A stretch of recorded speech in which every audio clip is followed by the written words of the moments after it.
അപ്പം ഇന്ന് ഞാനിവിടെ ഉണ്ടാക്കാൻ പോകുന്നത് അമരയ്ക്ക തോരനാണ്. അപ്പോൾ കുറച്ച് അമരയ്ക്ക കിടന്നു, അപ്പോൾ അത് തോരൻ വയ്ക്കാനായിട്ട് ഞാൻ അരിഞ്ഞ് വെച്ചിട്ടുണ്ട്. ഇനി നമുക്ക് തോരൻ വയ്ക്കാം. ചട്ടി അടുപ്പിൽ വയ്ക്കാം.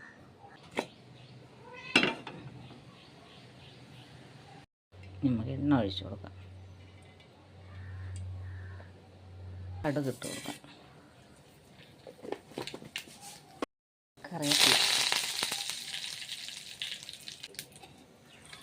അമരയ്ക്ക,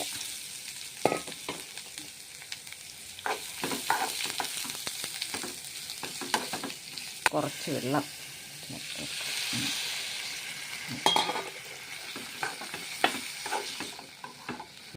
ഉപ്പും കൂടി ഇട്ടു. നമുക്ക് അടച്ച് കുറച്ച് നേരം അമരയ്ക്ക ഒന്ന് വെന്ത്, അമരയ്ക്ക വെന്താൽ നമുക്ക് നോക്കാം.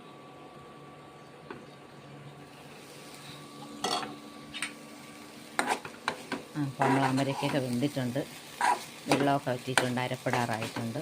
നമുക്ക് അരപ്പിട്ട് കൊടുക്കാം.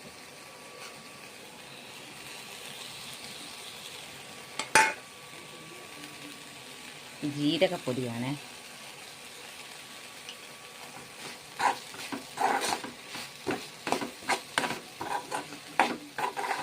അമരയ്ക്ക ഇങ്ങനെ എടുത്ത് വെച്ചിരുന്നാൽ നമുക്ക് തോരൻ വയ്ക്കാൻ ഒരു ദിവസം ഒന്നുമില്ലെങ്കിൽ നമുക്ക് അതെടുത്ത് വെച്ച് തോരൻ വയ്ക്കാം.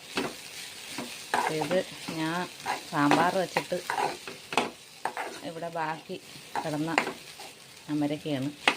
ഇന്ന് അതിട്ട് തോരൻ വയ്ക്കാം എന്ന് വിചാരിച്ച് ചെറുതായിട്ടൊന്ന് തോരട്ടെ.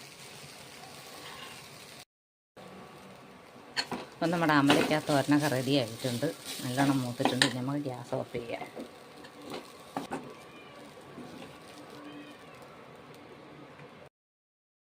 ചോറ്, ചിക്കൻ കറി, ഇത്രയാണ് നമ്മൾ ഇന്നത്തെ ഊണ്.